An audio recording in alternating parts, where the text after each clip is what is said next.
Tonight we begin in the dark. Not the comforting dark of your room, just before sleep, but a thick, hot, cloying darkness that presses against your skin. You are standing in a narrow, vertical shaft, a pit barely wider than your shoulders, dug 80 feet straight down into the wet red earth of Sri Lanka.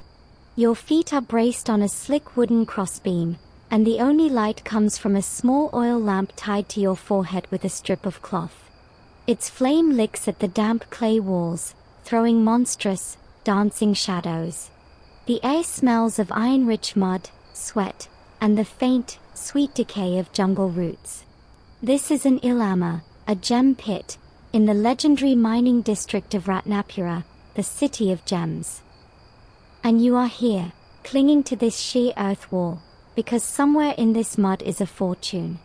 Your hands are raw, your back screams, and you methodically jab a short, pointed iron rod called a gadala into the wall, feeling for the subtle, gritty resistance that is nothing like soft clay. One wrong move, one loosened beam, and this entire shaft could collapse on you, burying you in seconds. Frankly, you probably won't survive this. It is, as historians calmly note from the safety of their desks, one of the most dangerous occupations in human history. A lottery where the ticket is your life and the prize is a stone that wouldn't look out of place in a fancy jewelry store window thousands of miles away. So, before you get comfortable, take a moment to like the video and subscribe, but only if you genuinely enjoy what I do here. Now, dim the lights, and let's ease into tonight's journey together. Your gadala strikes something. It's not a rock, you've hit plenty of those, the mundane heartbreak of the trade. This is different. A hard, compact clink that travels up the iron into the bones of your wrist. You stop breathing. With a smaller tool, you begin to carefully, so carefully, pry the surrounding clay away. The clump of earth falls into the black void below, and you hear a soft plop as it hits the muddy water at the bottom of the shaft. You don't care. In the circle of your headlamp, you see a dull, waxy, pebble-sized lump, crusted in a grayish-white clay skin. It looks utterly unremarkable, like a piece of dirty river gravel. But your heart hammers against your ribs. You spit on your thumb and rub the surface. Under the grime, in the flickering lamplight, you catch a flash of blue. Not just any blue. A deep, velvety, midnight blue that seems to swallow the weak flame and glow with its own inner light. You've just pulled a sapphire from its 100-million-year-old cradle. You carefully place the pebble in a small leather pouch tied around your neck, where it rests against your sweat-slicked chest. The climb back to the surface is a slow, arduous reversal of your descent, using notched logs as a ladder. When you finally heave yourself over the lip of the pit, the late afternoon sunlight of the Sri Lankan jungle is blinding. You collapse on the ground, gasping, while around you, a dozen other pits dot the clearing like open wounds. The jungle air, thick with the scent of frangipani and damp foliage, feels like a cool blessing. Other miners gather around, their eyes wide. An elder, the guru, approaches. Without a word, you hand him the pouch. His fingers, gnarled and stained with earth, are surprisingly gentle as he tips the rough stone into his palm. He carries it to a barrel of rainwater, washes off the clinging mud, and holds it up to the sun. He doesn't smile, this is serious business, but his eyes narrow in assessment. Historians still argue whether the ancient Sinhalese kings knew the true global value of their island sapphires, rubies, and cat's eyes, or if they simply saw them as beautiful symbols of divine favor. What isn't argued is that Ratnapura has been feeding gems to the world for over 2,000 years, its wealth literally rooted in the metamorphic rock beneath the jungle floor. The guru now does what his ancestors have done for centuries. He takes a common beetle leaf, places the wet sapphire crystal on it, and folds the leaf into a tiny, green package. He hands it back to you. It is yours. You found it. But now the real journey begins. This rough, Blue pebble needs to become something the world desires. It needs to travel from the depths of this jungle pit to the hands of someone who will pay a king's ransom for it. That journey, from this muddy clearing to a place like Istanbul, will take over a year, involve a cast of dozens, and cross oceans and deserts you can't yet imagine. And it starts with a walk, as most epic journeys do, down a narrow jungle path towards the flickering lamps of the cutter's village. The walk to the cutter's village is less than 3 miles, but in the humid twilight, with the adrenaline of the find fading, it feels like 30. Your legs are leaden, and every rustle in the encroaching jungle undergrowth seems amplified. The sapphire, wrapped in its beetle leaf, feels impossibly heavy in your pouch, a tiny, condensed star of potential and peril. You're not just carrying a stone, you're carrying the chance to lift your family out of the mines for a year, maybe 2. The path is well trodden by generations of miners like you, a thin scar through a world of overwhelming green. You pass other clearings where the ping-ping-ping of hand drills still echoes, teams working through the night under bamboo shelters, lit by smoky torches, hoping for their own flash of blue in the dark. It's a sound as much a part of this place as the calls of the jungle frogs. You reach the village as true darkness falls. It's not a grand place, a cluster of wooden and wattle and daub huts built on slightly higher ground to avoid the worst of the monsoon floods. The dominant sound here isn't the jungle, but the rhythmic, grating whisper of stone on stone. From every other doorway spills the yellow light of coconut oil lamps, illuminating men, and they are almost all men, hunched over low benches. This is where the earth's treasures meet human skill for the first time.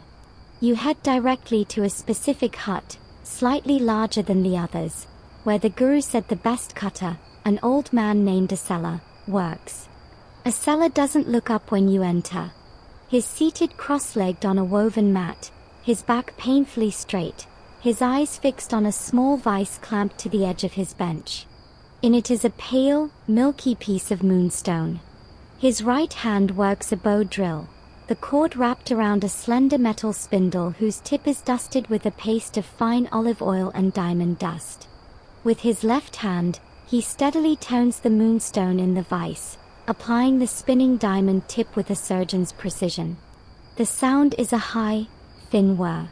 The air smells of oil and the peculiar, clean scent of fractured stone. You wait, silent, knowing better than to interrupt. After a minute, he stops, blows away a puff of white powder, and holds the stone to the lamp. He gives a small, satisfied grunt. Only then does he turn his watery, deeply lined eyes to you. You don't speak. You simply hold out the beetle leaf packet. He takes it, unfolds it, and the rough sapphire rolls into his palm. He holds it up to the lamp, turning it slowly. He spends a long time doing this, longer than the guru did. He's not just looking at the color, he's looking into it.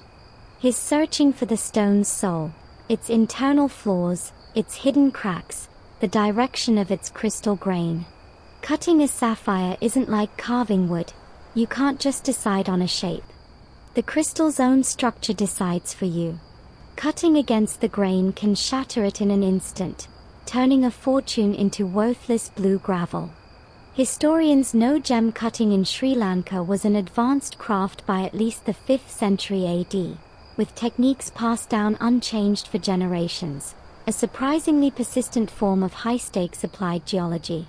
Asela finally places the stone on a square of clean white cloth. He reaches for his most important tool, a smooth, oval river pebble, dark gray and worn shiny from decades of use. He rolls the sapphire under the pebble, applying gentle, probing pressure. This is called pebbling, a test to feel for internal flaws no eye can see. He listens to the subtlest of crunches, feels for the faintest unevenness. You watch, barely breathing. After an eternity, he sets the pebble down. Good, he says, the single word hanging in the oily air. Sleep here tonight. We start at first light. You bed down on a mat in the corner of the hut, surrounded by the tools of his trade, tins of diamond dust, pots of oil, bamboo shafts with different metal tips, and piles of rough stones waiting their turn. Sleep is fitful, filled with dreams of collapsing pits and shattering crystals. You're woken not by the sun, but by the sound of a seller already at work. He's not touching the sapphire yet. Instead, he's using a hand-cranked, copper-bound wheel coated in a coarse slurry of crushed corundum, the same mineral family as sapphire, to grind away the thickest, crustiest parts of the stone's outer skin, the material gemologists call matrix. It's a slow, noisy, brutish process. Blue dust flies. This is the brute force archaeology, revealing the gem's true form from its rocky shell. By mid-morning, the stone is cleaner, its shape more apparent, a lumpy, asymmetrical oval, like a blue potato. Now a seller moves to a finer wheel. He heats a small lump of tree resin over a lamp flame until it's soft and sticky, then presses the sapphire onto the end of a short wooden dop stick. This is his handle. Now the real art begins.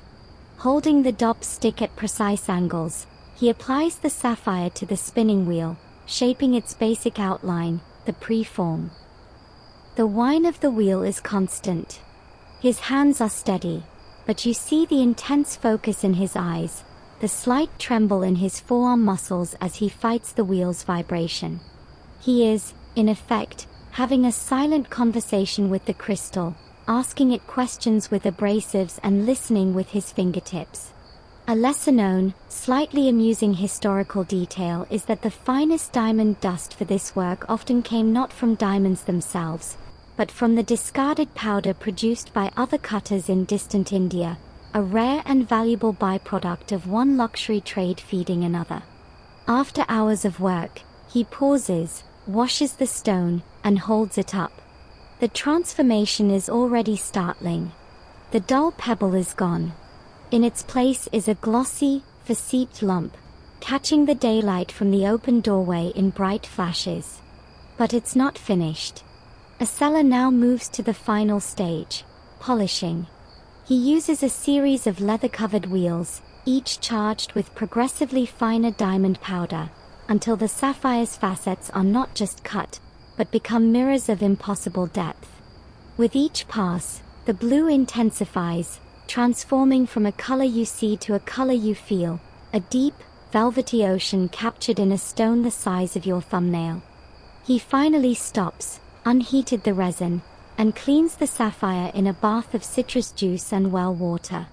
He places it on the white cloth. It sits there, no longer a piece of the earth, but an object of human desire. It has shed its skin and been reborn. It is ready for the world. And the world, as a seller knows and you are about to learn, is a notoriously tricky place. The sacred and the practical find their clearest expression in the division of labor, a system so ingrained it feels as natural as the sunrise. In the world of early Samoan cooking, gender roles are not just suggestions. They are the complementary pillars holding up the entire culinary edifice. You see this not as a hierarchy of importance, but as a deeply interlocking partnership, where each role is essential and respected, governed by custom and, often, by tapu. To step outside your role isn't just unconventional, it can be seen as disrupting the spiritual and social order. The domain of the yumu itself, from the moment the food is assembled for cooking to its final distribution, is overwhelmingly the sphere of women. This is a widely accepted historical fact. The senior woman of a household, the tausi, holds the ultimate authority over the earth oven. She selects the stones, directs the layering of the food, determines when it is cooked, and wields the serving paddle or leaf at the distribution. Her knowledge is vast and specific. The exact heat retention properties of different stones, the wrapping techniques for 100 different foods, the medicinal qualities of herbs steamed alongside the meal. This isn't mere cooking, it is a science, an art, and a position of significant domestic power. The Tausi is the CEO of sustenance. Men's roles are defined by everything that leads to the yumu and follows after it. They are the procurers and the processors of the raw materials. The heavy labor of clearing land for gardens, the dangerous work of ocean fishing beyond the reef, the climbing of tall trees for breadfruit and coconut, the building and maintenance of the canoes and fishing gear, the raising and slaughtering of pigs, these are male domains. They also handle the initial processing of some staples, the arduous work of husking and grating coconuts in large quantities, or the pounding of breadfruit for poi once it's been cooked. Their work provides the canvas. The women's work creates the painting. This separation is reinforced by powerful tapu. In many contexts, it was forbidden for men to handle the yumu once the food was placed inside, or for women to go on deep-sea fishing expeditions. These weren't arbitrary rules, but were believed to protect the mana of both the activity and the people. A man interfering in the yumu might introduce an impurity that could spoil the food. A woman on a fishing canoe might offend the sea gods and endanger the crew. These beliefs cemented the roles, making them feel inevitable and sacred. Here's a surprising detail that adds nuance. While men did the initial coconut grating, the critical act of squeezing the grated meat to extract the precious cream was almost always women's work. The belief was that women's hands, through their daily work with food and children, possessed a gentle strength and a life-giving quality that could better coax out the rich pele pele. It was a subtle acknowledgement that their domain extended to the very essence of flavor and richness. Historians still argue whether this strict gender division was fundamentally about maximizing efficiency in a subsistence economy or was a cosmological principle, mapping the social world onto a belief system where male and female energies had to be kept in separate, balanced spheres to ensure cosmic and community harmony. Watching the village move through its day, the men returning from the sea as the women uncover the yumu, the two flows meeting at the mats where the feast is laid, you don't see oppression and exclusion. You see a complex, efficient, and deeply believed in dance, where both partners know their steps perfectly, and the meal is the music they create together. The money in your pocket is a temporary burden, a weight you're desperate to unload into the hands of your family and into the solidity of land or livestock before temptation or misfortune can find it. The Sapphire, however, has no such sentimental attachments. For the Chettiar merchant who now owns it, a shrewd, wiry man named Rajan, it is one item on a longer list. His ledger, written in neat Tamil script on palm leaves, also includes parcels of cinnamon, sacks of cardamom, and several smaller parcels of gemstones, tourmalines, zircons, a few modest rubies. His goal is the port of Colombo, where he will convert this mixed wealth into a more portable form of credit and the sapphire into a significantly larger sum of silver Ottoman piastres. To get there, he must move his goods through 50 miles of hill country and coastal jungle. And for that, he needs a caravan. You are no longer part of the story, but the caravan is. Rajan hires a cartman, a Sinhalese organizer named Banda, whose job it is to assemble the moving parts. Bullock carts for the heaviest goods, pack oxen for the finer items, and a dozen hired guards armed with antiquated but serviceable flintlock muskets and long, wicked knives called piha. The sapphire, in its lacquered box, is sewn into a leather pouch, which is then sewn into a secret inner lining of Rajan's own worn leather money belt. He will wear it, day and night, against his skin. The rest of his goods are loaded with much more noise and fanfare onto two high-wheeled bullock carts, their wooden axles groaning in protest as the drivers lash the tops down. The caravan forms up on the outskirts of Ratnapura at first light. It's a noisy, smelly, living entity. The air is thick with the dust kicked up by hooves and wheels, the pungent scent of oxen, and the sharp, clean smell of the spices leaking from their sacks. The guards, a rough and tumble mix of local hunters and retired soldiers, joke loudly in Sinhala, their eyes constantly scanning the tree line. The road, a generous term for a deeply rutted track widened by centuries of similar traffic, winds eastward, initially climbing through terraced tea plantations that look like emerald staircases climbing the hills. The orderly, manicured bushes are a stark contrast to the wild, tangled jungle you just left behind. By midday, the tea estates give way to true rainforest. The canopy closes overhead, turning the world a dim, greenish twilight. The sounds change. The creak of carts is joined by the scream of peacocks, the chattering of 1,000 unseen monkeys, and the relentless, buzzing symphony of insects. The humidity here is a physical presence, a wet blanket that soaks everyone's clothes within minutes. Progress is slow. The carts frequently get stuck in muddy stretches where recent rains have turned the track into a clay slurry. Everyone has to dismount, push, heave, and curse as the oxen strain and bellow. It is during one of these chaotic, muddy struggles that the first real danger presents itself. A young guard at the rear of the column lets out a sharp, startled hiss. He points into the dense foliage beside the track. There, partially submerged in a wallow of mud and water, is an enormous bull elephant, his ears slowly flapping, his trunk idly flicking water over his back. He is perhaps 30 yards away. The entire caravan freezes. The oxen, sensing the primordial presence, become agitated, their eyes rolling. Rajan, from his perch on the lead cart, goes very still. The head guard, an old hand with a face like cracked leather, motions for absolute silence. This isn't a rogue elephant, it's just a wild one enjoying a bath. But if startled, if the wind shifts and carries their scent too strongly, his mood could change in an instant. A charging elephant would make confetti of the carts and pulp of anyone in its path. The scholarly debate about the decline of the Sri Lankan elephant population often centers on colonial-era hunting, but a lesser-known pressure was the constant, low-grade conflict with transport corridors like this one, where fear on both sides led to tragic outcomes. For 10 long minutes, no one moves. The elephant continues its bath, blissfully ignorant, or perhaps just indifferent, to the terrified humans stopped in its domain. Finally, with a deep, rumbling sound from its stomach, it turns and ambles with surprising quietness back into the impenetrable green. The caravan waits another 5 minutes before the head guard gives the all-clear.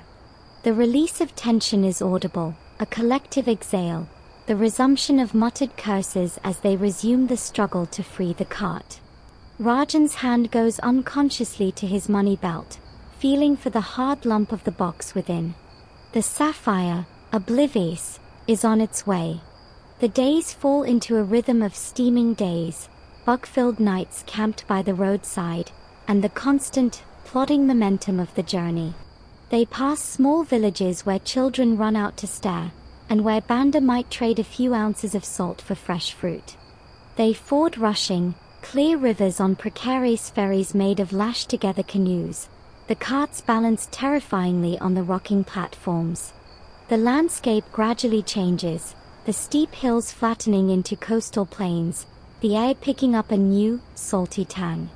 On the 5th day, they crest a final rise, and there it is.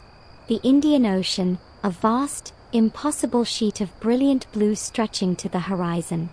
And nestled on the coast, a sprawl of whitewashed buildings, red-tiled roofs, and the unmistakable masts of sailing ships, Colombo. The end of the road. But for the Sapphire, it's just a new kind of beginning. It has survived the jungle. Now it must face the bureaucracy of an empire. Colombo is a shock to the system. After the green intimacy of the jungle track, the port city is a blast of noise, light, and competing stinks. The air, thick with salt and humidity, now carries layers of wood smoke, frying fish, sewage, and the distinctive, tannic smell of acres of drying cinnamon bark. The caravan's arrival on the outskirts is swallowed by the chaos of a city in the throes of commerce. Rajan pays off Banda and the guards, the silver coins clinking in the dusty afternoon light.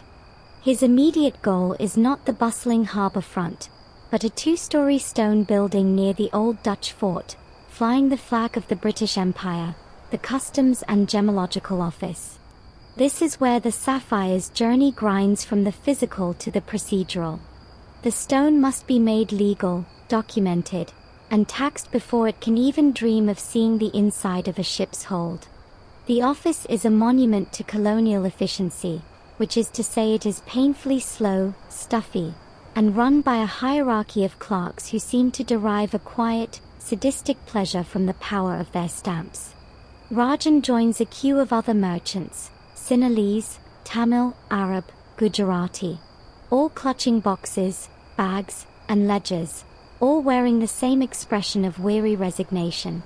The room echoes with the scratch of nibs on paper, the thud of rubber stamps, and the low murmur of protest in a dozen languages. When Rajan finally reaches the counter, he is faced by a young British officer, his uniform jacket unbuttoned in the heat, a bead of sweat tracing a path down his temple. The officer doesn't look up. "Nature of goods?" he asks, his voice bored. "Gemstones. Primarily 1 sapphire, with ancillary minor stones," Rajan replies in careful, accented English. He produces a seller's old lacquered box, now emptied of its deerskin and containing only the sapphire, which he tips onto a square of black velvet the clerk provides. The blue stone looks alien here, under the flat, grey light filtering through the high, dirty windows. The clerk's boredom evaporates for a second. He picks up the sapphire with a pair of brass tweezers, holds it to the light, then places it on a small brass scale with ivory pans. He notes its weight in carats, a unit derived from the carob seed, used for millennia because of their surprising uniformity, and records it in a massive, leather-bound ledger. "Valuation?" the clerk asks. "Here lies the dance." Rajan states a value.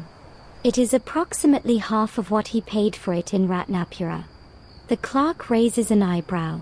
He calls over an older, Sri Lankan assistant, a Karam who has worked in the gem trade since before the British arrived. This man is the true expert. He examines the stone with a loupe, his face impassive. He knows its worth to the rupee. He whispers a figure to the clerk. The clerk writes down a number 20% higher than Rajan's stated value. This is the official valuation, upon which export duty will be calculated.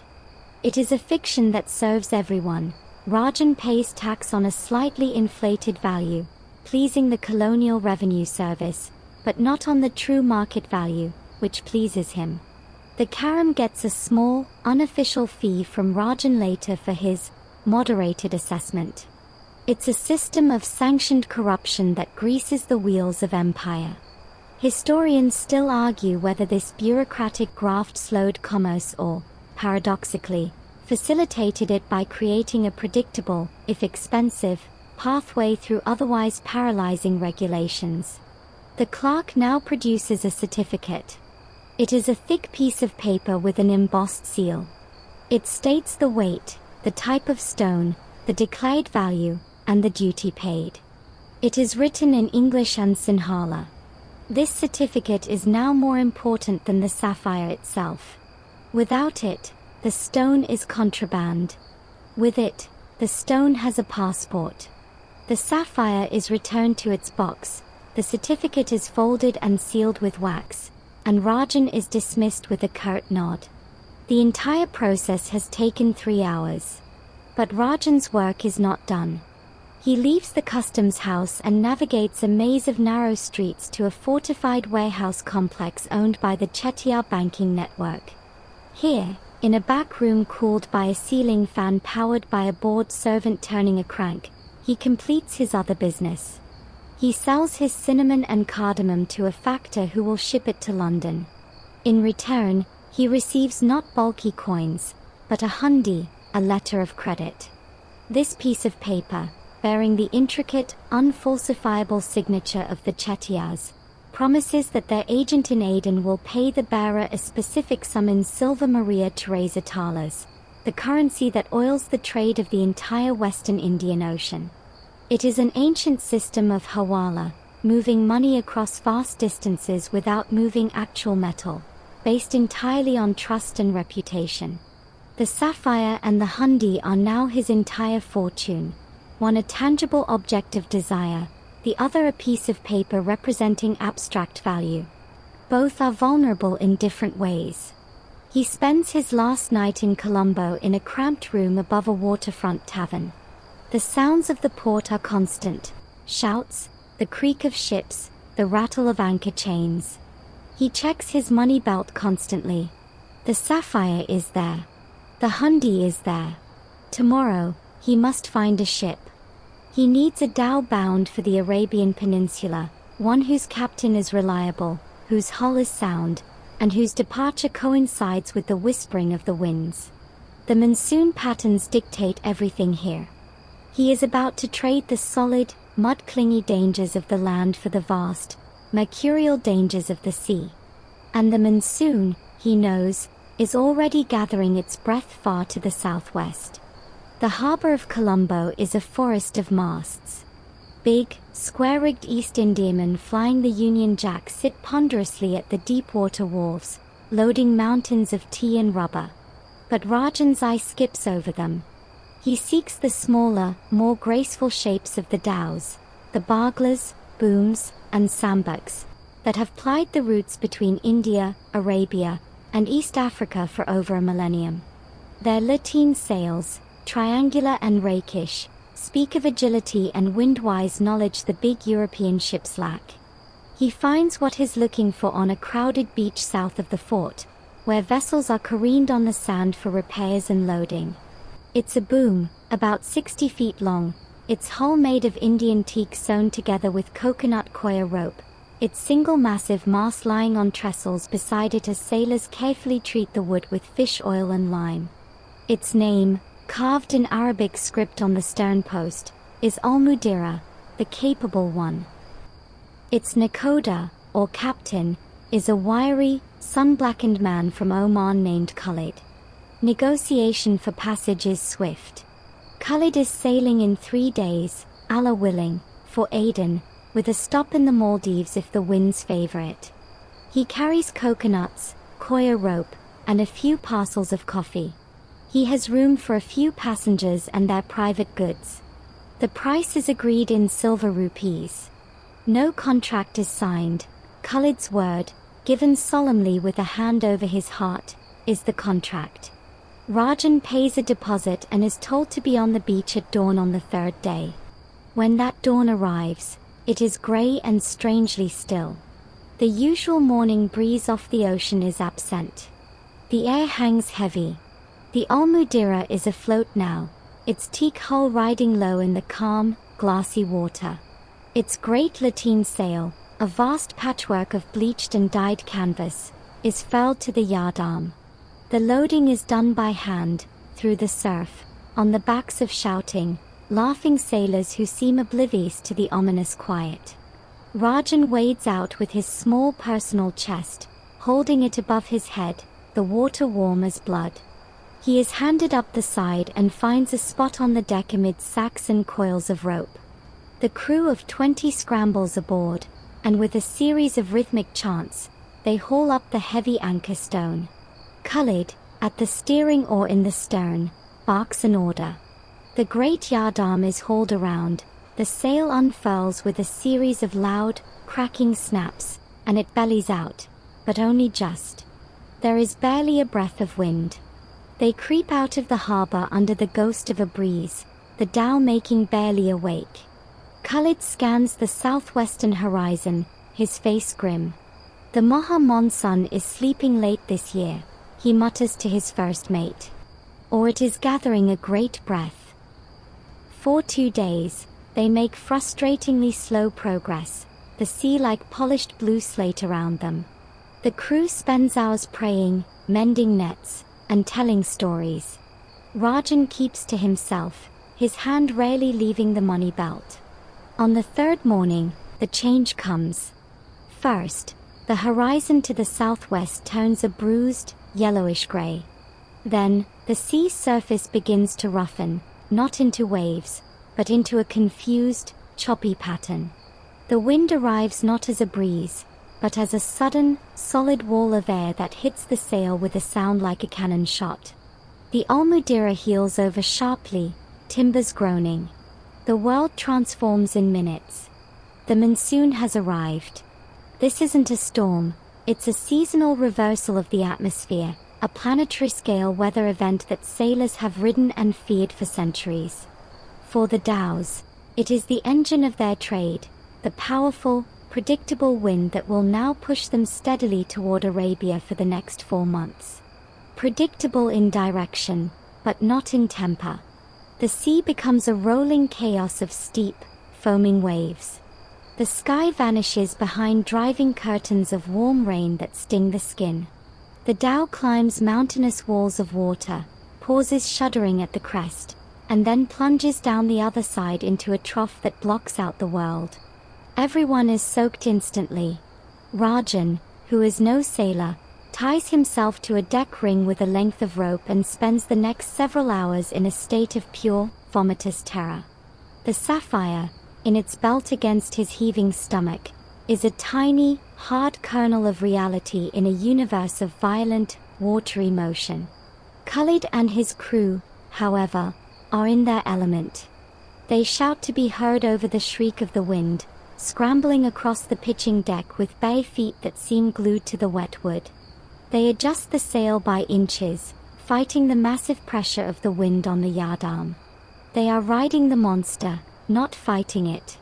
It's a display of skill so nonchalant it borders on arrogance.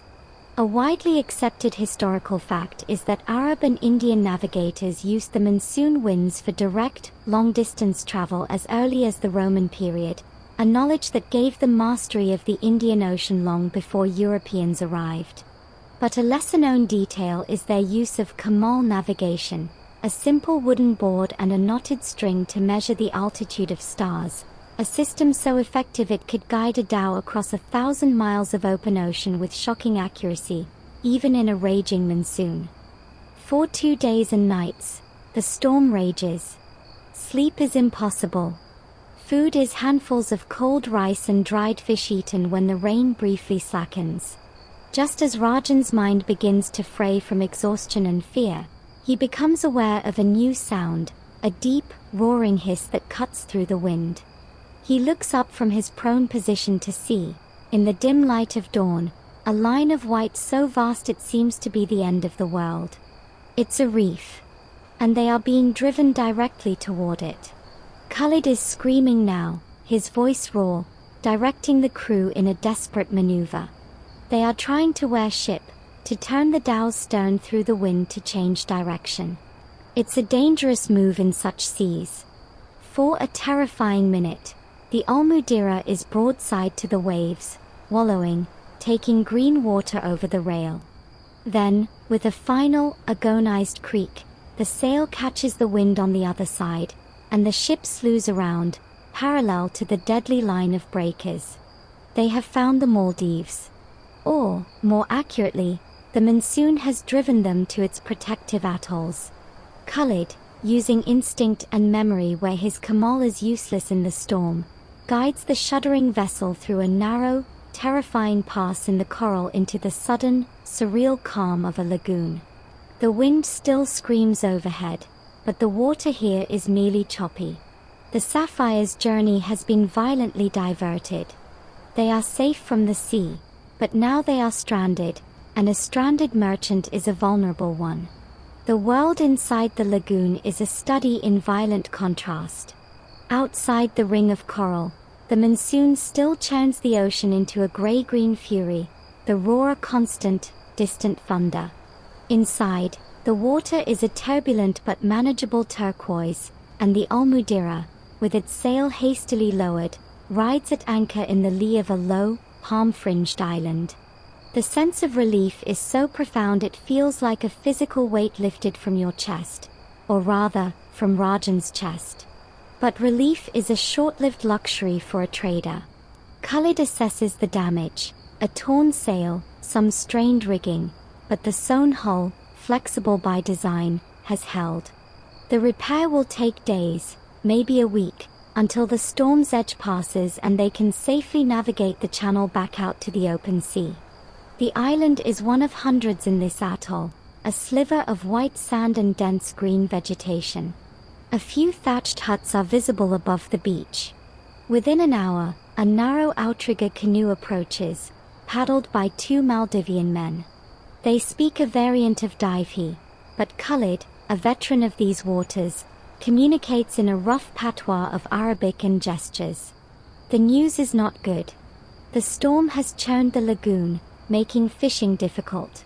The island's stores of rice and millet are low. The supply boat from the main island of Mail is overdue due to the same weather. The dhow's food, already diminished by the journey, is now a critical asset. Rajan faces a mercantile crisis. He has the Sapphire and the Hundi, but you cannot eat credit, and a blue stone holds no nutritional value. He needs food for himself and, if he wants to maintain good relations with Khalid and the crew who will carry him to Aden, for them as well. He must convert abstract wealth into calories. The Sapphire must be pawned. It is a temporary, desperate measure. In a small, stuffy hut that serves as the island headman's home and office, Rajan makes his case. The headman, an elderly man with wise eyes and beetle-stained teeth, is no gemologist, but he understands value. He understands scarcity more. Rajan produces the Sapphire. In the dim hut, lit by a single fish oil lamp, the stone seems to drink the light and pulse it back as that profound, velvety blue. The headman's breath catches. He has seen cowrie shells, ambergris, and dried fish traded here, but nothing like this. This is the wealth of continents, washed up on his beach by a storm. Rajan does not offer to sell it. He proposes a rayan, a pledge. The Sapphire will remain with the headman as security. In return, Rajan will receive enough dried fish, coconuts, breadfruit, and precious fresh water to replenish the dhow's stores and see them to Aden. Upon arrival, Rajan will send back via the next reliable trading dhow the value of the provisions in silver coin, plus a 20% fee. The headman will then return the stone to the Chettiar agent in Mail. The risk is enormous. The headman could simply disappear with the gem. Rajan could be lost at sea, making the debt, and the stone, void. The headman, for his part, is left holding an object so valuable it could invite trouble he doesn't need. But this is how trade functions at the edges of the world, on calculated trust and mutual need. A deal is struck, witnessed by Khalid and the island's imam. A simple contract is written in Arabic on a piece of palm leaf. The Sapphire is wrapped in a new piece of untreated cotton, placed in a small, carved wooden cylinder, and sealed with wax. The headman will keep it hidden, a secret treasure in a thatched roof. Rajan, feeling a strange, hollow lightness without the stone's constant pressure against his skin, oversees the loading of the foodstuffs onto the dhow. The transaction is a fascinating, lesser-known node in the gem trade, a practice as old as trade itself. For 5 days, the crew of the Almudira repairs the sail and feasts on the unexpected bounty. Rajan keeps to himself, the absence of the Sapphire a constant anxiety. He now has only the Hundi, a piece of paper whose value is entirely dependent on the reputation of men he has never met in a port he has never seen. Historians still argue whether networks of trust like these, spanning oceans and cultures, were more resilient than modern, contract-based systems, or simply functioned because the communities were smaller and the consequences of betrayal catastrophic to one's entire livelihood. On the 6th morning, the wind shifts. The monsoon's fury has abated, settling into its steady, powerful southwestern flow. The sky over the lagoon is clear. Khalid pronounces them ready. As the dhow's sail is raised again and the anchor hauled, Rajan looks back at the receding island. Somewhere in a palm thatch roof, his Sapphire sleeps. Its journey is paused, its destiny held in trust by a man who values a good catch of tuna more than all the jewels in Ratnapura. The Almudira slips through the channel in the reef. Once again, the open ocean swallows them, but this time the wind is a firm, steady push at their backs, the sea a rolling, regular procession of deep blue swells. They are back on the highway. Aden awaits.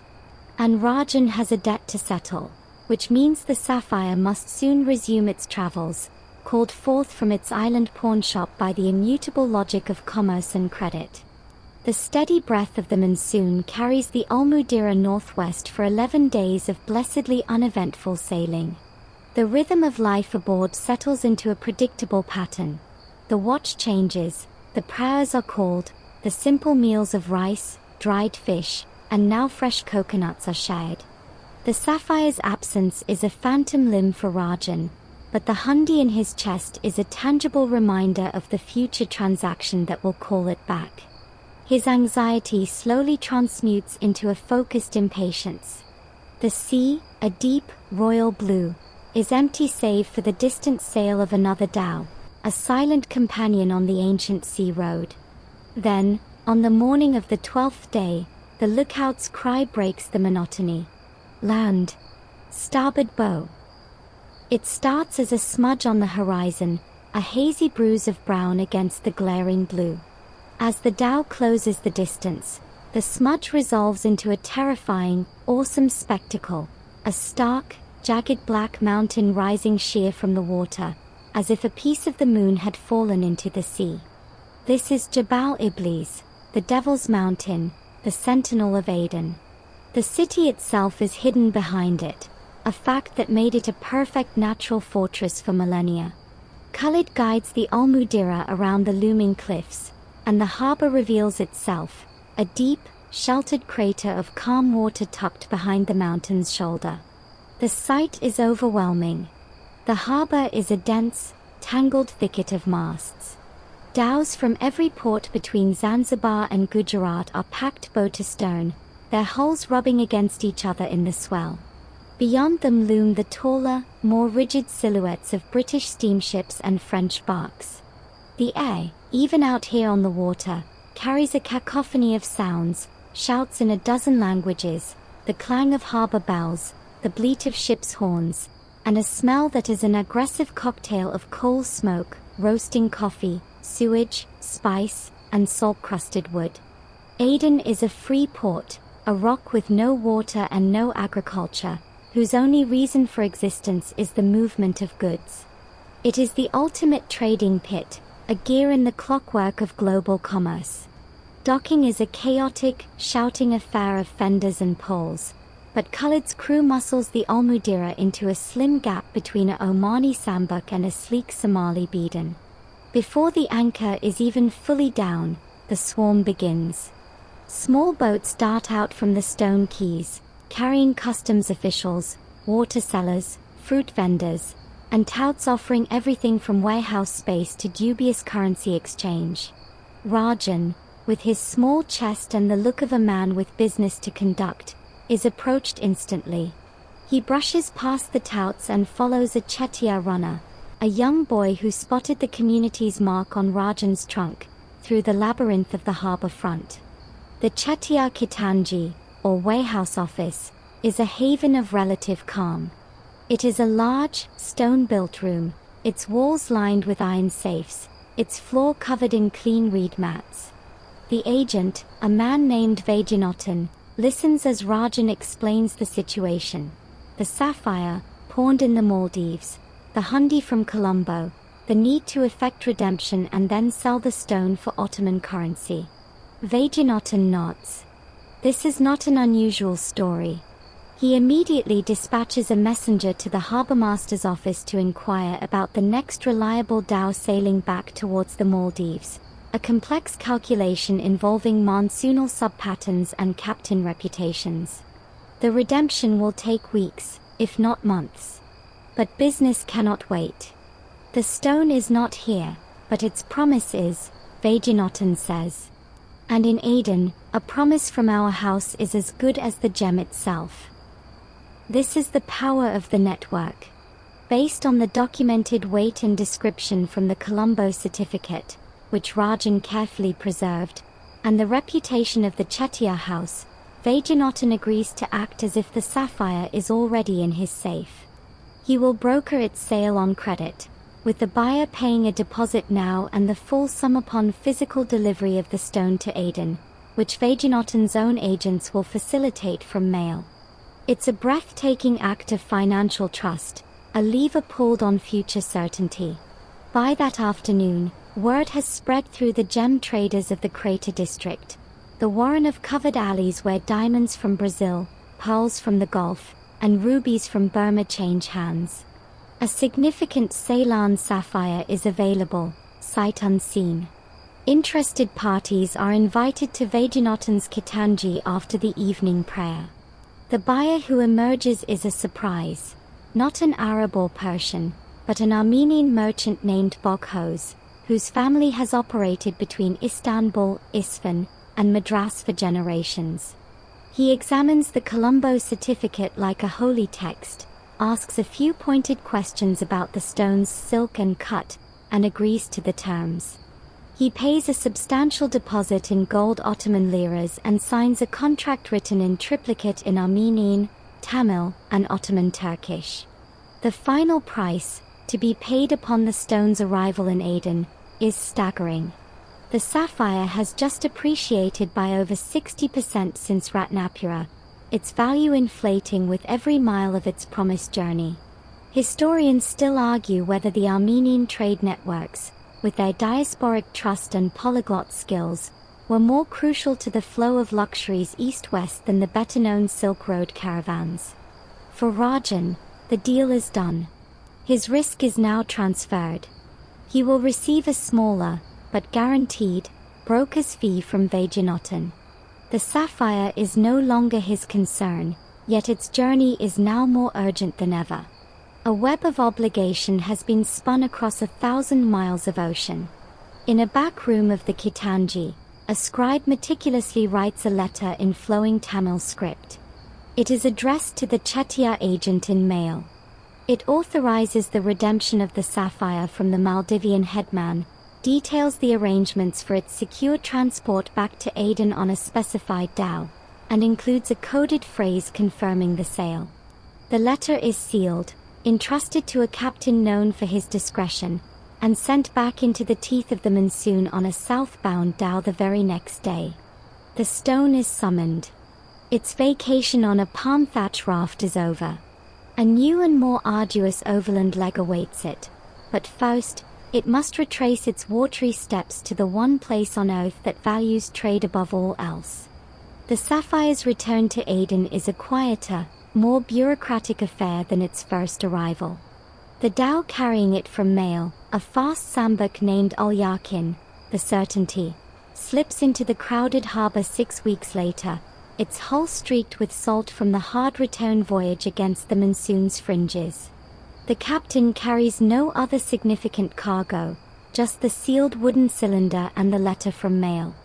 He delivers both directly to Vaidyanathan's Kitanji. The cylinder is opened, the wax seal on the cotton wrapping compared to the impression in the Chettiar ledger. It matches. The sapphire is weighed again, its details checked against the Colombo certificate. It is the same stone. The phantom asset is now flesh, or rather, crystalline light, once more. Boghoz the Armenian is summoned. In the quiet, lamplit back room, he examines the actual stone for the first time, comparing it to the written description. He spends a long time with his loupe, his face expressionless. Finally, he nods, a slight, satisfied dip of the chin. The balance of the payment, a heavy bag of gold liras and a thicker sheaf of printed Ottoman banknotes, is counted out onto Vaidyanathan's desk. The contract is fulfilled. The sapphire now belongs to Boghoz. Its value has been locked in, converted from the abstract promises of the Chettiar network into the cold, hard currency of the Ottoman Empire. Boghoz's work, however, is just beginning. He is not the final consumer, he is a conduit. His profit lies in getting the stone to a market where its value will peak, Istanbul. And between Aden and Istanbul lie the empty, oven-hot miles of the Arabian desert. Overland travel from the southern tip of Arabia is not for the faint of heart. The route north, following ancient incense trails, is a sequence of oases separated by vast stretches of gravel plains and sand dunes where the afternoon heat can literally cook an egg in the sand. Bog Hose does not travel light, nor alone. He has other goods: parcels of mocha coffee, sacks of frankincense resin from Dofa, and several other smaller gemstones. He contracts with a kafila, a caravan organized by a Bedouin clan whose camels are bred for endurance, their wide, padded feet perfect for the soft sand. The caravan master, a solemn man named Tema, counts Bogos's payment in silver Maria Teresa thalers and outlines the rules. Travel is at night and in the very early morning to avoid the killing sun. Water is rationed. All passengers must follow the guide's orders without question. The penalty for endangering the caravan is to be left behind. The Sapphire's packaging changes. Bog Hose has a small, flat, iron strong box, its interior lined with padded velvet. The stone rests there, nestled in a fitted depression. The box has 3 locks, each with a different key. Bog Hose wears one key on a cord around his neck. His trusted Assyrian bodyguard, a giant of a man named Elias, carries another. The third is given to Tema, the caravan master, a symbolic gesture of shared responsibility.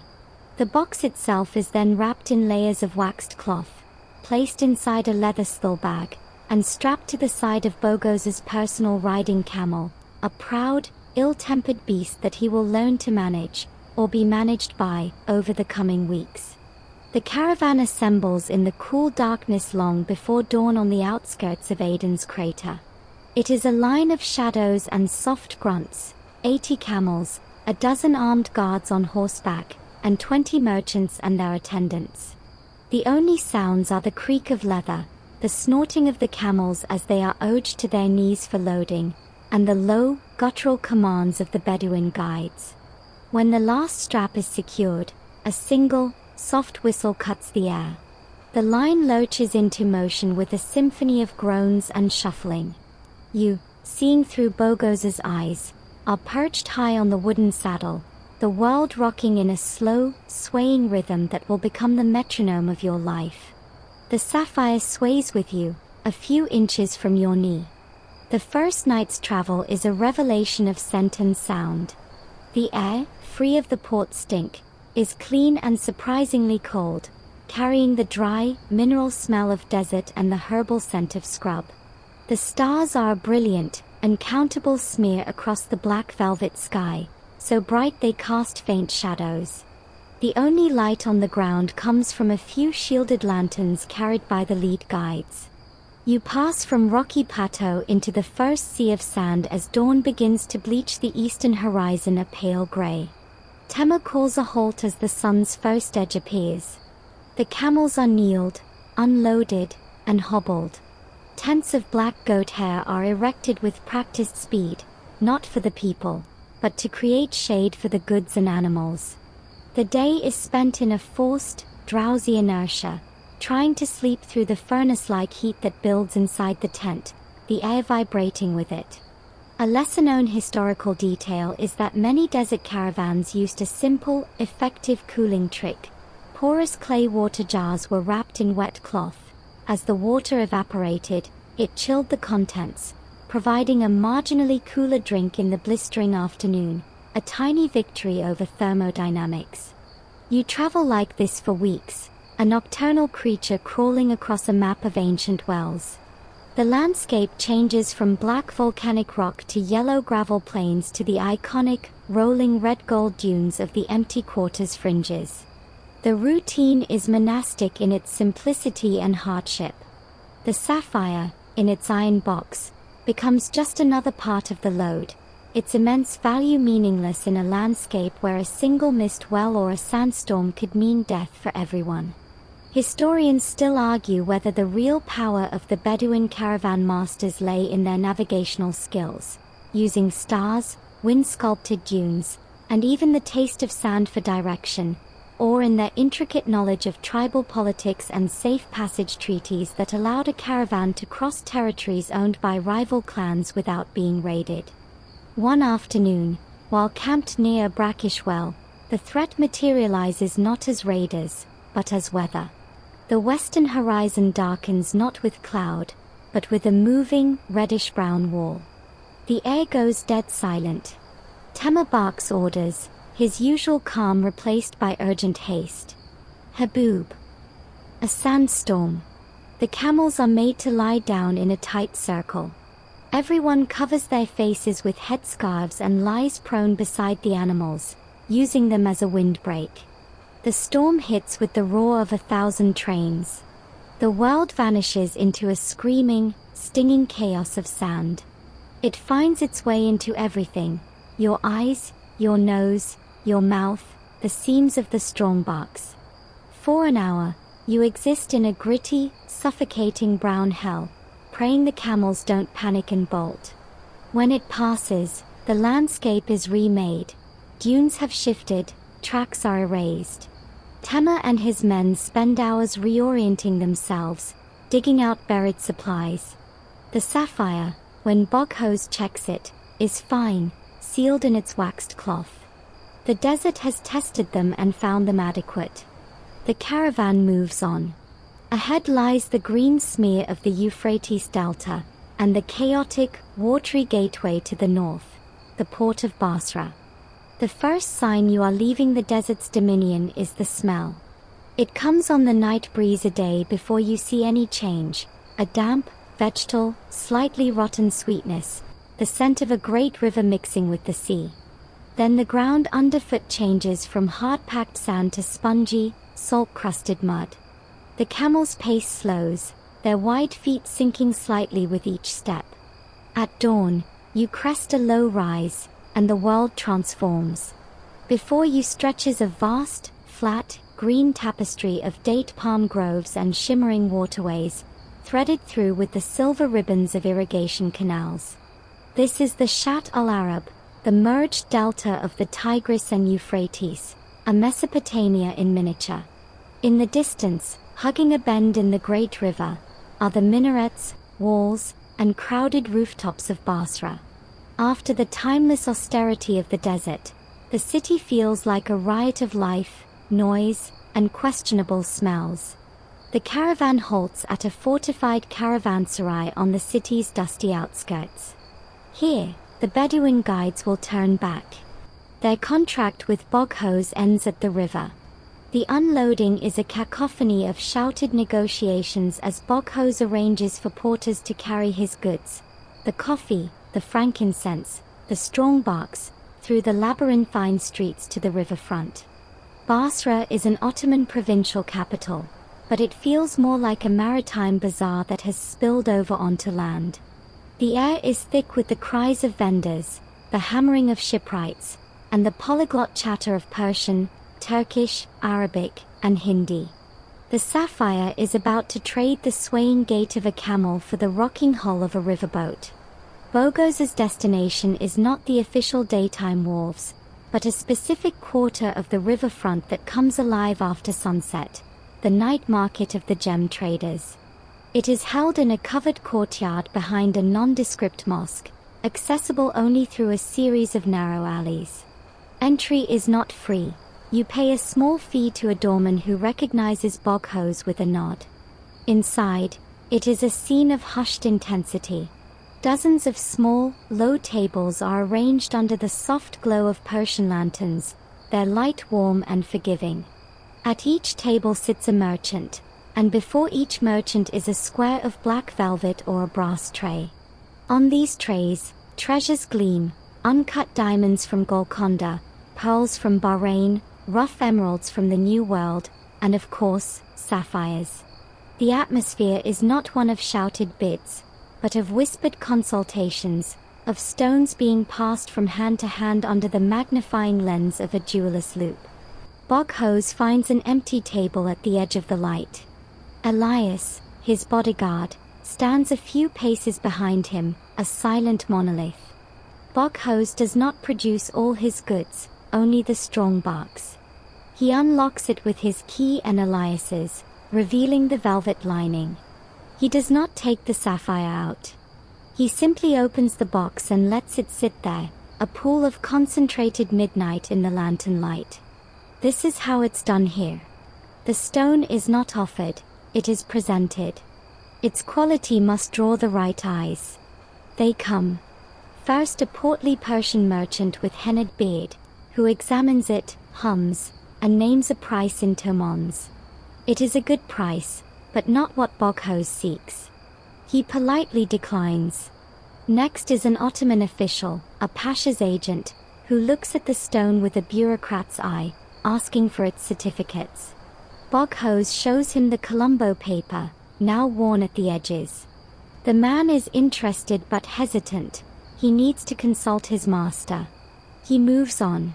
The night market is a filter, separating the merely wealthy from the truly discerning, the casual buyers from the connoisseurs. The right eye belongs to an elderly man, impeccably dressed in the fashion of Isfahan, who moves through the market with the quiet authority of a legend. He is Master Farhad, a Javheri, a gem dealer whose family has supplied the Safavid and Ottoman courts for generations. He does not approach Boghose's table directly. He circulates, observes, and finally, when the crowd thins slightly, he gestures for Boghose to join him at a quieter corner table where tea is already waiting. This is the invitation. At Farhad's table, the sapphire is finally lifted from its box. Farhad uses not a loupe, but a series of specially cut, clear quartz lenses. He examines it in complete silence for nearly 10 minutes, turning it slowly over a small, pure white candle flame to see how the color behaves in firelight. He tests its hardness with a tiny, diamond-tipped probe on a part of the girdle that will never be seen. He is reading its history, its soul, its flaws and virtues. The cut is old Sinhalese, he says finally, his voice a dry rustle. Conservative. It holds the weight well, but the light is trapped a little. In Isfahan, they might open it up. Give it more fire. It is both critique and compliment. He is assessing not just the stone, but its potential. Historians still argue whether the peak of gem-cutting artistry lay in the conservative, weight-retaining traditions of India and Sri Lanka, or in the later, light-obsessive schools of Renaissance Europe and Safavid Persia, which prioritized brilliance over carat weight. Boghose knows he is in the presence of the end buyer, or the last major link in the chain. They negotiate, but it is a dance of mutual respect, conducted in Low Armenian and Persian. Farhad does not haggle like the bazaar merchants, he adjusts like a fellow artist. He buys the sapphire, not for a quick resale, but to be taken to Isfahan, where his own craftsmen will consider its destiny. The price is agreed upon, not in coin here, but as a credit against Boghose's account with Farhad's family in Istanbul, a settlement that will occur when Boghose finally reaches the capital. The strong box changes hands. The sapphire now belongs to the Persian gem network, a different beast altogether from the Chettiars, but no less powerful. Its journey has been validated by the most critical eye it will meet before reaching its final user. It has passed the test of the night market. And now, its path turns definitively northwest, following the watery highway that has fed empires for 5,000 years, the Tigris. The transfer of the sapphire to Master Farhad's care is as seamless and paperless as the handshake deal in Ratnapura, but it exists at a different altitude of commerce. Here, in the close, perfumed air of the night market, a nod and a murmured phrase in Persian binds a transaction worth more than most men will see in a lifetime. The iron strongbox is now Farhad's. The sapphire within has shed another layer of its journey's identity. It is no longer Boghose's speculative asset, but a raw material for the artistic sensibilities of the Persian gem trade. Its next destination, Isfahan, the legendary heart of Safavid artistry. Though the Safavid dynasty itself is now a fading memory, its aesthetic principles still the gold standard. But Isfahan is inland, and Basra is a river port. The first leg of this new journey is by water, north along the winding, muddy expanse of the Tigris. Farhad does not travel with his new acquisition personally. He entrusts it to a trusted courier, a young Armenian relative of Boghoz named Mikhail, who is himself returning to his family's base in Isfahan. The stone is repacked, not in the ostentatious strong box, but in a humble-looking wax-sealed clay vial, the kind used for rare perfumes or medicinal powders. This vial is then secreted inside a hollowed-out block of hard, aromatic sandalwood, which is itself packed among bales of ordinary silk in a larger trunk. Obscurity is the new security. 2 days after the night market, you, seeing through Mikhail's eyes, board a Tarada, a long, shallow draft riverboat with a single lateen sail, used for centuries to move people and goods up and down the Tigris. It is wider and flatter than the ocean-going dhow, a floating platform loaded with sacks of dates, copper pots, and a dozen other passengers, merchants, pilgrims, a few Ottoman soldiers hitching a ride. The mood is leisurely, the pace dictated by the current and the fickle wind. The river is a brown-green serpent, its banks lined with dense thickets of reeds taller than a man, their feathery tops rustling in the breeze. Water buffalo wallow in the shallows, and herons stand like sentinels on one leg, watching the boat slip past. Progress is slow. When the wind dies, which is often, the crew, 4 sun-wizened boatmen, take to long poles, pushing the heavy vessel off mud banks and through sluggish channels. The heat here is damp and heavy, a cloak that smells of wet earth and decay. You pass villages of mud brick houses where children swim and shout, and ancient tells, the grass-covered mounds of dead cities, rise mysteriously from the flat plain, silent reminders that this river has carried wealth and stories since the dawn of civilization. At one such bend, the boat pulls close to a crumbling bank of earth, and the captain points. "There," he says in Arabic. "That is where they found the gold of Nimrud." It's a casual reference to the Assyrian treasure hoards, a widely accepted historical fact of the region's buried wealth, mentioned as offhandedly as a farmer might point out a good spot for fishing. Days blur into a routine of river sounds and sunsets that paint the water in shades of molten copper. The trunk containing the sapphire serves as Mikhail's seat by day and his pillow by night. He is vigilant but not overly anxious. The stone is so well hidden its very anonymity is its shield. At a larger town, the boat stops for a day to take on supplies.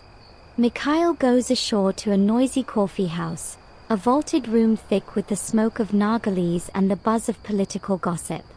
Here, he hears the first unsettling rumors from the north. Talk of bandit activity increasing on the overland routes between Baghdad and Kermanshah.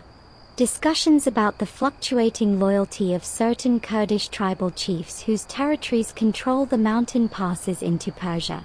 The overland caravan from Baghdad to Isfahan, it seems, is becoming a risky proposition. That night, back on the boat, Mikhail reconsiders. Master Farhad's instructions were to go to Isfahan. But Master Farhad is not here, and a courier's first duty is to deliver. A lesser-known, slightly amusing historical detail is that gem couriers often carried multiple, contradictory sets of official documents to confuse any potential thieves, a practice that could sometimes confuse the couriers themselves. Mikhail now crafts a new plan. He will leave the river at Baghdad, as planned. But instead of joining the direct caravan east into the Persian plateau, he will turn northwest, following the more established, heavily patrolled Ottoman military road toward Anatolia. From there, he can find a route south into Persia that might avoid the reported trouble spots. It is longer. It is more expensive. But it feels safer. The Sapphire's path is being bent by the whispers of a coffee house, its journey shaped not by grand design, but by petty local instability. A week later, Baghdad's fabled round city appears on the horizon, a silhouette of domes and minarets. The Tirada docks at a chaotic wharf.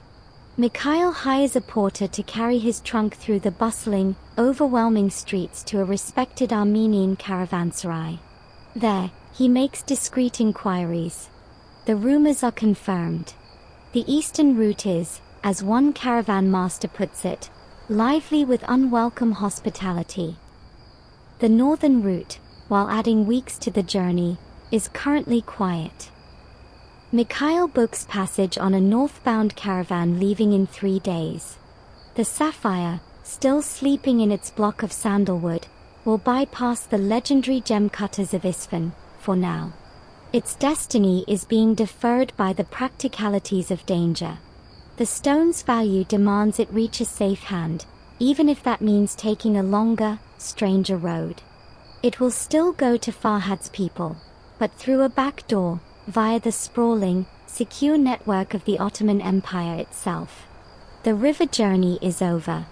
The Sapphire is headed into the heartland of the empire that may become its final home. The caravanserai in Baghdad is a fortress of commerce, a square, high-walled compound with a single heavy gate. Inside, a dusty courtyard surrounded by 2 tiers of arcaded rooms echoes with the sounds of camels, horses, and men speaking Turkish, Kurdish, Arabic, and Armenian. Mikhail's new caravan is a different beast from the Bedouin kafila of Arabia. This is an official Ottoman supply convoy, carrying payroll for garrison troops, sealed dispatches, and fine Anatolian wool south, and returning north with tribute and trade goods. It is, in effect, a mobile piece of the state. The caravan master is a retired military officer, a kavas, whose authority is backed by the presence of 20 Saipa cavalrymen in worn but serviceable uniforms, their muskets and sabers very much in evidence. This is the quiet route. Mikhail pays his fee, securing a space for his trunk in a covered wagon that will carry the more valuable, lightweight goods.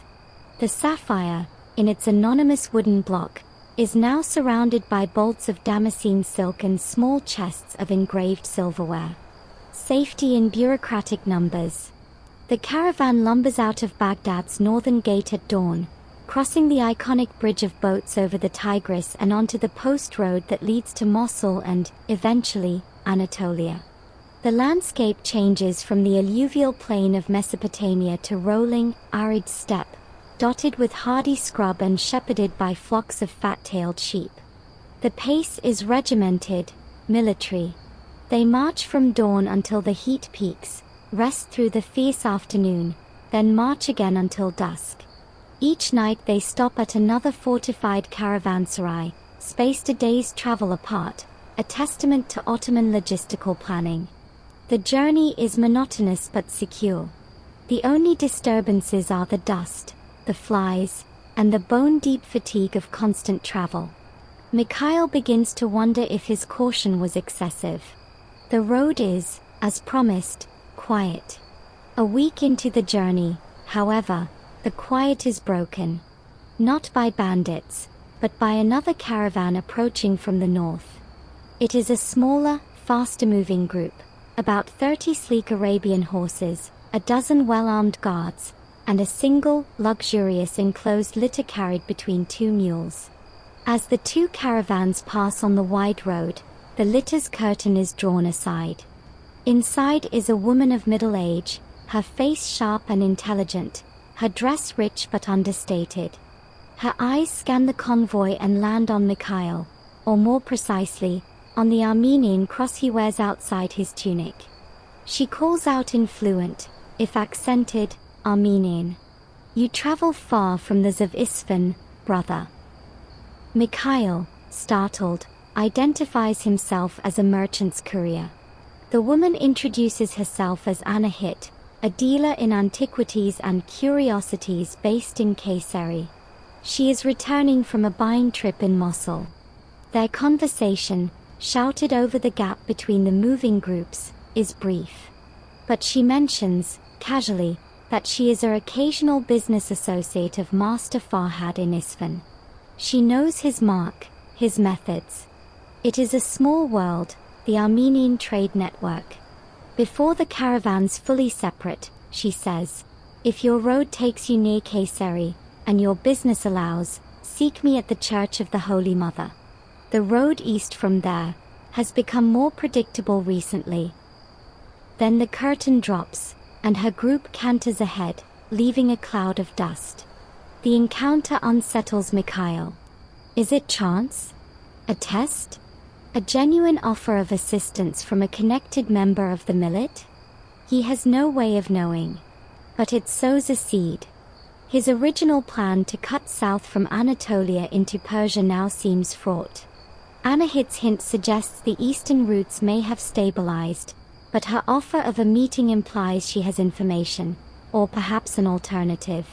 Historians still argue whether the famed trust of the Armenian diaspora was born of genuine communal solidarity or was a ruthlessly enforced commercial necessity in a world hostile to minorities. Likely, it was a potent, pragmatic blend of both. The caravan continues north, climbing gradually into the foothills of the Taurus Mountains. The air grows cooler, the landscape rockier. They pass the ruins of ancient caravanserais, their stones plundered for newer constructions, silent witnesses to the endless flow of goods. 10 days out of Baghdad, they reach their junction. The main Ottoman convoy will continue west. Mikhail must disembark here, at a dusty crossroads town, to find transport east towards Persia. But Anahit's words ring in his ears. Kayseri is several days west, not east. A detour. A risk. But also a potential source of crucial intelligence, or a safer channel to Farhad. Standing in the grimy courtyard of the crossroads caravanserai, watching the Ottoman soldiers water their horses, Mikhail makes a decision. The Sapphire has come this far through a combination of planning and adaptation. He will adapt again. He will go to Kayseri. He finds a local carter heading west with a load of pottery and pays for passage. The trunk is transferred to yet another cart. The stone's journey, already elongated, takes another unexpected turn. It is not headed for the gem-cutting tables of Isfahan, but for a quiet back room of an Armenian church in central Anatolia, drawn by the gossamer thread of diaspora connection. The most valuable things in the world often move not by the straightest line, but by the most trusted one, even if that trust is extended to a stranger who recognized a cross around a neck. The cart ride to Kayseri is a journey through the bony, sun-bleached heart of Anatolia. The landscape is a vast plateau of tawny grass and volcanic rock, punctuated by solitary, cone-shaped mountains that seem to have been dropped from a great height. The air is thin and dry, the sun a relentless, clarifying force. After the multicultural stew of Baghdad and the military rigidity of the Ottoman convoy, this feels like a return to a simpler, starker rhythm. The carter, a taciturn Turk who speaks only enough to negotiate the price, is focused on his pottery, not the contents of Mikhail's trunk. For 3 days, they jolt along a track that is little more than a pair of ruts, the only sounds the creak of the cart, the snort of the ox, and the endless sigh of the wind. Kayseri, when it appears, is a city of dark stone, built from the volcanic rock of nearby Mount Erciyes. It feels solid, ancient, and severe. Mikhail finds the Church of the Holy Mother not in a grand square, but tucked down a quiet, sloping alley in the Armenian quarter. It is a modest building of the same dark stone, its identity clear only from the simple cross carved above its wooden door. He enters into cool, dim silence, the air smelling of old incense and beeswax. An elderly deacon, after hearing Mikhail's quiet explanation in Armenian, gestures for him to wait. He returns minutes later with Anahit. She looks different in her own setting. In the litter, she was a passing apparition. Here, She is grounded, formidable. She leads him not to a home, but to a small, windowless study room behind the church sacristy, lined with books and ledgers. A single oil lamp burns on a heavy desk. She asks no direct questions. Instead, she pours 2 small cups of strong Turkish coffee and says, "The roads to Tabriz and Isfahan are open again. The Kurdish bey who was causing trouble has been placated by the port with a title and a bag of silver. The usual economy." She sips her coffee. But for something of particular value, why send it into the workshop when you can send it directly to the showroom? Mikhail understands. She is proposing a bypass. Master Farhad's network extends to Istanbul, where his brother operates a Kemetli Asaya, a precious goods shop, catering to the Ottoman elite. The stone could go directly there, to be cut and set in the latest Istanbul fashion, under Farhad's distant direction. It would save months. It would also place the sapphire in the ultimate market. The decision is not Mikhail's to make, but he is the man on the ground. He must act as Farhad's proxy. You would facilitate this? Mikhail asks. For a consideration, Anahit says, her eyes sharp. And because it amuses me to see a beautiful thing find its proper stage. The caravan for Ankara leaves in 2 days. From Ankara, the road to Istanbul is as safe as any road in the empire. I have a trusted man in that caravan. He will take your trunk, and a letter from you to Farhad's brother in Istanbul, explaining the change in itinerary. The stone will travel as my goods, insured by my reputation. It is another leap of faith. But Anahit's reputation, here in this stone-walled room, feels tangible. Mikhail agrees. He writes the letter. He then performs the final act of his custodianship. Under Anahit's watchful eye, he carefully extracts the sandalwood block from his trunk. With a small chisel, he pries it open and retrieves the clay vial. He breaks the wax seal, tips the sapphire into his palm, and for a moment, the 3 of them, Mikhail, Anahit, and the deacon who is silently witnessing, simply look at it. In the lamplight, its blue is profound, a captive piece of night sky. It is the first time Anahit has seen it. She lets out a soft, involuntary breath. Then, business resumes. The stone is placed into a new, smaller container, a cylindrical tin that once held Frankish candied ginger, its mundane exterior perfect camouflage. This tin is sealed inside a hollowed-out loaf of the region's hard, travel bread, which is then wrapped in plain cloth and placed in a sack of identical, real loaves. The sapphire is now breakfast. The transfer the next morning is anticlimactic. Anahit's man, a stout, cheerful Armenian muleteer named Kivork, accepts the sack of bread and the sealed letter without ceremony. He stows them with his own belongings on a sturdy pack mule. He asks no questions. The caravan, a mix of merchants, pilgrims, and shepherds moving livestock, assembles at the city's western gate. Mikhail watches from the shadows of the gatehouse as the long, dusty line shuffles into motion, heading for the rolling hills that lead to Ankara, and from there, to the sea, and the capital. His duty is done. The sapphire has left his hands. It is now in the bloodstream of the Ottoman Empire, carried by a muleteer who thinks he is transporting a secret letter and some lucky bread for a friend in the big city. A lesser-known, slightly amusing historical detail is that the Ottoman postal and courier system, the Menzilane, was remarkably efficient. But private operators like Kivork often carried the most sensitive items, their reliability enforced by tight-knit community bonds far stronger than any imperial decree. The journey to Ankara takes a week. Kivork, a man of routine, sleeps with the bread sack as his pillow. He jokes with his fellow travelers, shares his real food freely, and never once touches the special loaf. He is a link in a chain, aware he carries something confidential but incurious about its nature. His reward is a future favor from Anahit, a currency often more valuable than coin. The landscape grows greener, the villages more frequent. The road is well maintained here, patrolled by imperial guards. This is the core of the empire, and order is palpable. In Ankara, Kevork does not linger.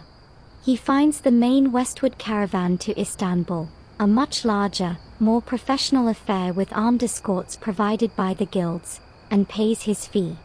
The bread sack is transferred to a locked merchandise wagon. The final leg begins. The Sapphire is now just days away from the city that is the end of the line for so many of the world's treasures. Istanbul, the seat of the Sultan, the crossroads of the world. It will not arrive as a rough crystal or a merchant's speculation, but as a promised piece of art, already spoken for by the most discerning of markets. Its transformation is nearly complete. It needs only the final approval of the style makers. The final approach to Istanbul is not seen, but felt. 4 days. The caravan has been descending from the Anatolian plateau, the air growing thicker, damper, carrying new scents, pine from the forests of Bithynia, then the salty, iodine tang of the sea. Then, one morning, the road crests a last wooded hill, and the world simply falls away to reveal an expanse of water so bright it hurts the eyes, the Sea of Marmara. And on the far shore, a silhouette that stops the breath. Minarets like needles stitching the sky to the earth. Vast domes swelling like captured clouds. The serpentine curve of the great sea walls. A sprawling, teeming, majestic chaos of a city. Istanbul. The caravan, which had felt so large and important on the road, suddenly seems like a dusty, insignificant worm approaching a dragon's lair. Kevork the muleteer feels a profound relief. His duty is almost done. The caravan wins its way down to the shore of the Marmara, to the suburb of Üsküdar. Here, they will cross the Bosphorus. The bread sack, containing the ginger tin containing the sapphire, is unloaded from the merchandise wagon. Kevork hires a small rowboat to ferry himself and his few personal bags, including the now slightly stale-smelling sack, across the strait. The water is a busy highway of caiques, ferries, and great sailing ships waiting for the wind to take them into the Black Sea or out to the Mediterranean. As the boat pulls away from the Asian shore, you are in the middle of it all, the sapphire literally suspended between continents. The oars dip and pull, and the iconic skyline of the old city, Sultanahmet, grows larger, more impossibly detailed, until it fills the world. They land at the bustling Eminönü docks, a cacophony of fish sellers, porters, and shouting customs officials. Kevork, now on foot, pushes through the crowds, past the towering bulk of the new mosque, and into the covered labyrinth of the Grand Bazaar. This is not a single market but a city within a city, a miles-long network of vaulted passages, thousands of shops, and tens of thousands of people. The air is thick with the smells of leather, spice, coffee, and the press of humanity. He navigates by memory and asking directions to the Kasi of the Kemetli Asaya dealers, the quarter within the quarter where the most expensive trades occur. He finds the shop of Garbet, Master Farhad's brother. It is not a large storefront, but its location is prime, and its windows are discreetly barred. Inside, it is a sanctuary of calm and order. Glass-fronted cabinets display a few exquisite pieces, a diamond and emerald necklace, a jeweled turban ornament, a gold hookah mouthpiece set with rubies. Garbet himself is an older, more austere version of his brother. He reads Mikhail's letter, his face impassive. Then he asks for the bread. In the back room, with the door bolted, the process is reversed. The special loaf is broken open. The ginger tin is retrieved and opened. The sapphire rolls into Garbet's palm. He examines it with the same deep, silent scrutiny as his brother in Basra, but his eyes are different. He is not looking at its potential for Isfahan. He is assessing its potential for Istanbul. He holds it against different backgrounds: black velvet, white silk, a scrap of gold brocade. He is imagining it set, worn, displayed in the light of an Ottoman palace, not a Persian divan. "The cut is old," he murmurs, echoing his brother's words but with a different inflection. "But the color is exceptional. It has dignity. We will not recut it. We will honor it. A simple, magnificent setting. Let the stones speak." This decision is significant. Recutting would lose weight, risk disaster, but could increase brilliance in the modern taste. Garabet's choice to preserve its old Sinhalese cut is a statement. It declares that this stone's history, its journey from that muddy pit, is part of its value. Its authenticity is its luxury. Historians still argue whether Ottoman jewelry design in this period was creatively stagnant, relying on past glories, or whether its conservative elegance was a deliberate aesthetic choice, valuing splendor over novelty. Garbet pays Kevork a generous fee, not just for delivery, but for his discretion. The muleteer leaves, his role complete, already thinking of a hot meal and a bed. The Sapphire is now in the hands of its final merchant. Garbet spends the next 2 days designing the setting. He sketches on vellum, a heavy, but elegantly simple, gold ring. The stone will be held not by prongs, but by a smooth, bezel setting that encircles its girdle, a secure embrace that exposes the full dome of the gem. The gold will be engraved with a subtle, repeating pattern of Rumi, stylized floral motifs. It is understated power. It is exactly the kind of piece that would appeal to a high-ranking pasha or a wealthy Greek phanariot banker. Impressive but not flashy, its worth evident only to those who know. Garbet gives the design and the stone to his master goldsmith, an elderly Greek craftsman who works in a tiny, firelit closet of a workshop above the shop. The transformation begins. The gold is melted, shaped, engraved. The bezel is fitted to the sapphire with micrometer precision. The process takes a week. During this time, the sapphire sits in a velvet-lined drawer in Garabet's safe, its journey paused for the last time.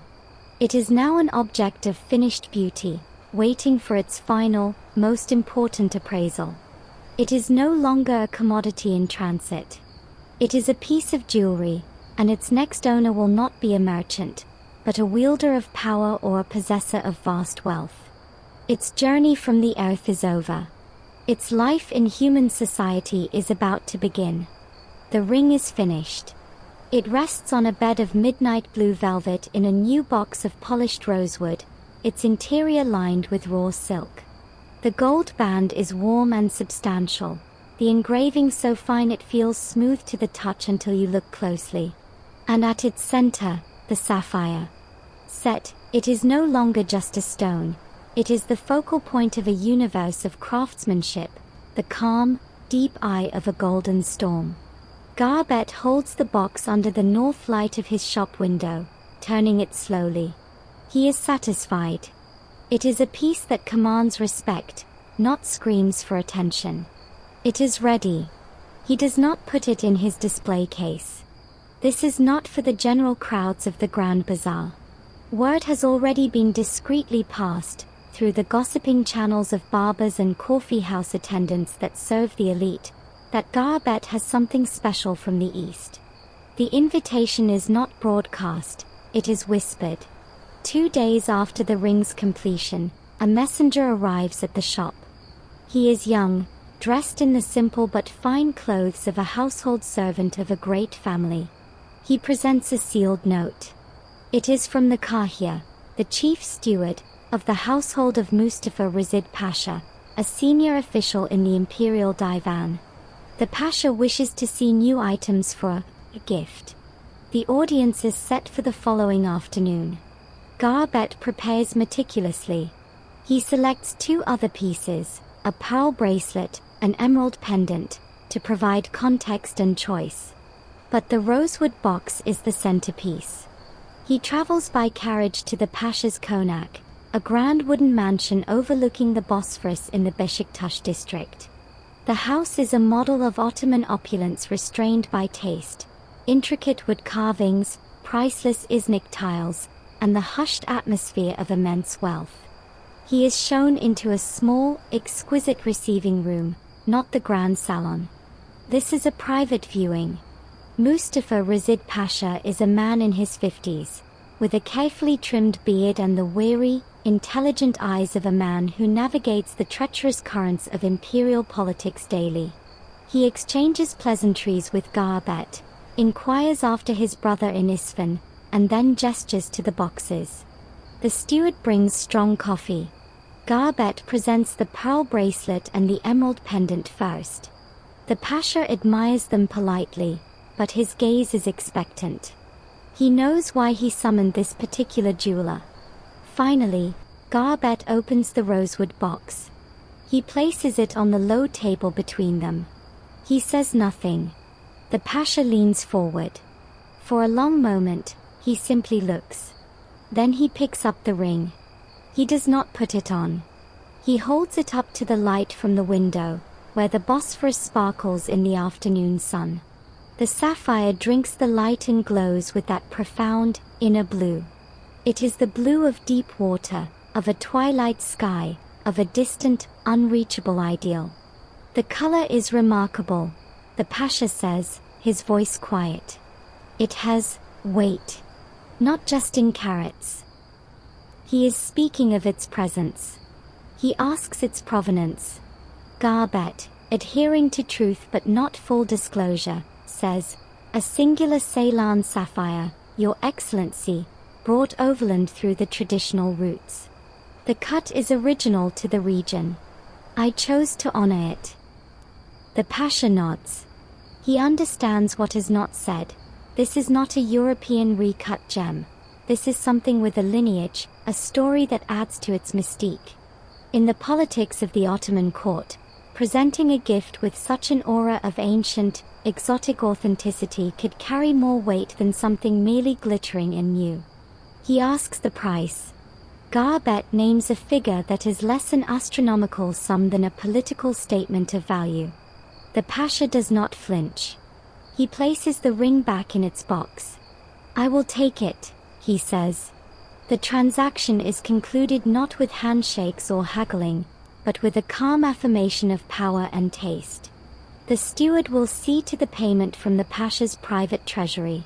The ring is for a gift, perhaps for a favored wife, perhaps for a diplomatic gesture to a foreign dignitary's spouse, perhaps simply for his own private appreciation. Its ultimate fate, in this moment, is irrelevant to its journey. The sapphire has reached its destination. It began in a pit of mud, lit by a single headlamp. It now rests in a rosewood box in a Bosphorus mansion, purchased by one of the most powerful men in an empire. Its year-long journey, through monsoons, deserts, rivers, bazaars, and trust networks spanning half the globe, is complete. It has been mined, cut, traded, pawned, sold, carried, hidden, resold, designed, and set. It has been transformed from a piece of the earth into a piece of civilization. Historians still argue whether the value of such objects was, and is, intrinsically absurd, or whether they served a vital function as concentrated, transportable wealth and symbols of power in a world before digital finance. The ultimate, beautiful ledger. The steward escorts Garbet out. The afternoon is waning, casting long shadows across the water. Somewhere in the depths of the Konak, the sapphire rests in its box, awaiting its next move, its silent, blue journey now part of the silent, intricate history of the city itself. Its travels are over. But its story, having wound its way from a Sri Lankan jungle to this very pillow, is just beginning to gather the dust of legend. And so we leave it there, that deep blue echo of a faraway jungle, now at rest in the soft gloom of a velvet-lined box.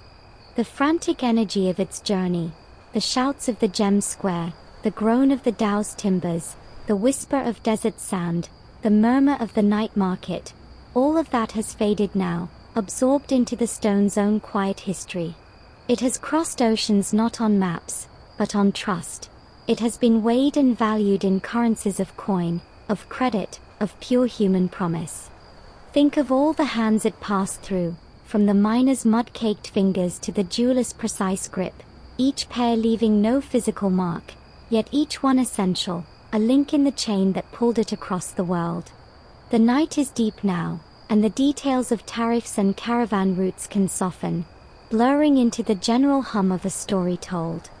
That single, steadfast point of blue has seen more of the early 19th century world than most people ever would. The underground dark, the dazzling sea, the empty desert, the crowded city, a silent witness to the vast, interconnected machine of trade that hummed long before our modern networks were ever dreamed of. It is a piece of the planet that went on a grand tour, and found itself changed, not in substance, but in meaning. Let the image gently dissolve, from the glittering gold setting to the simple, profound depth of the color itself, that unchanging blue. It is done traveling. It is home, wherever that may be for such objects. Its journey is complete, and in its completion, a sense of quiet settles over its tale. The anxieties of its carries, the perils of its path, all are smoothed into the calm of narrative hindsight. It is safe. It is still. And its long, long road from the lamplit oath to the gilded Bosphorus shore is now a story for you to carry into your own dreams, a little fragment of a world in motion, now finally, fully, at rest.